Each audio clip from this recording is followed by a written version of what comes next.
আমরা শুনবো এবার পরবর্তী প্রতিযোগীর তেলাওয়াত। আসছে কক্সবাজারের বন্ধু আব্দুর রহমান, তাকে প্রশ্ন করবেন শেখ আব্দুল লতিফ ওয়াহদান। জিপিএইচ শিপা আলোকিত কুরআন। আসসালামু আলাইকুম ওয়া রাহমাতুল্লাহি ওয়া বারাকাতুহু। وعليكم السلام ورحمة الله وبركاته. اقرأ من قول الله تبارك وتعالى: وقال الله لا تتخذوا إلهين اثنين إنما هو إله واحد فإياي فارهبون. أعوذ بالله من الشيطان الرجيم. بسم الله الرحمن الرحيم. وقال الله لا تتخذوا إلهين اثنين إنما هو إله واحد فإياي فارهبون. وله ما في السماوات والأرض وله الدين واصبا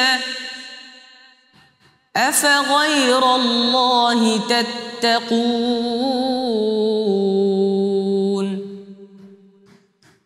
وما بكم من نعمة فمن الله ثم إذا مسكم الضر فإليه تجأرون. ثم إذا كشف الضر عنكم إذا فريق منكم بربهم يشركون ليكفروا بما آتيناهم فتمتعوا فسوف تعلمون. ويجعلون لما لا يعلمون نصيبا مما رزقناهم تالله لتسألن عما كنتم تفترون. ويجعلون لله البنات سبحانه ولهم ما يشتهون. وإذا بشر أحدهم بالأنثى ظل وجهه مسودا وهو كظيم يتوارى من القوم من سوء ما بشر به أيمسكه على هون أم يدسه في التراب ألا ساء ما يحكمون. للذين لا يؤمنون بالآخرة مثل السوء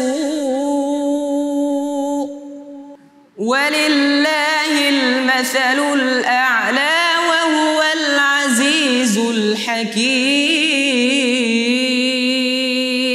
حسبك. صدق الله العظيم. ما شاء الله আব্দুর রহমান, বরাবরের মতোই তুমি ভালো তিলাওয়াত করেছো। শুনবো তোমার তিলাওয়াতের মন্তব্য ফাদিলাতুল উস্তাদ আব্দুল লতিফ ওয়াহদান। بارك الله فيك. ما شاء الله.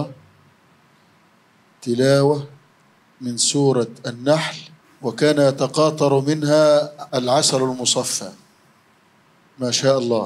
سعدك الله في الدارين وبارك في والديك ومن علموك. ডক্টর ওয়ালিউর রহমান খান।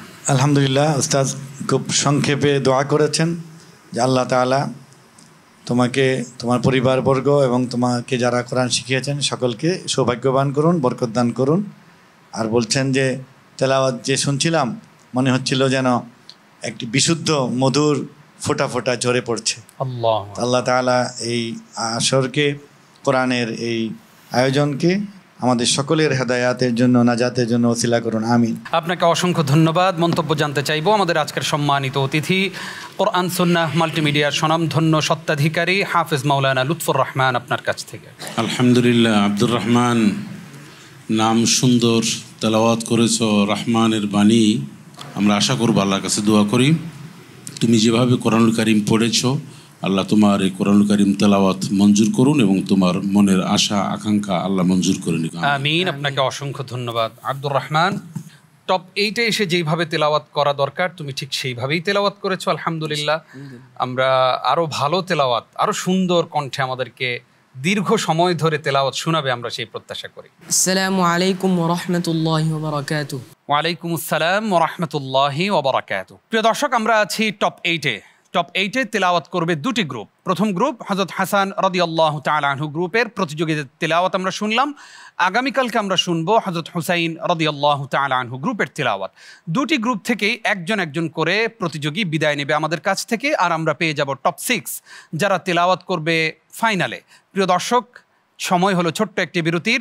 আপনারা দেখছেন জিপিএইচ ইস্পাত আলোকিত কোরআন 2023 powered by RFL pipe and fittings. ছোট্ট এই প্রতিযোগীদের ফলাফল নিয়ে ফিরছি এবং সেই সাথে আপনাদের জন্য একটি আকর্ষণ নিয়ে ফিরছি ছোট্ট একটি বিরতির পর। জিপিএইচ ইস্পাত আলোকিত কোরআন, আলোকিত কোরআন। প্রিয় দর্শক, ফলাফল ঘোষণা করব। টপ 8-এর প্রথম গ্রুপ হযরত হাসান রাদিয়াল্লাহু তাআলা আনহু গ্রুপের 4 প্রতিযোগীর ফলাফল।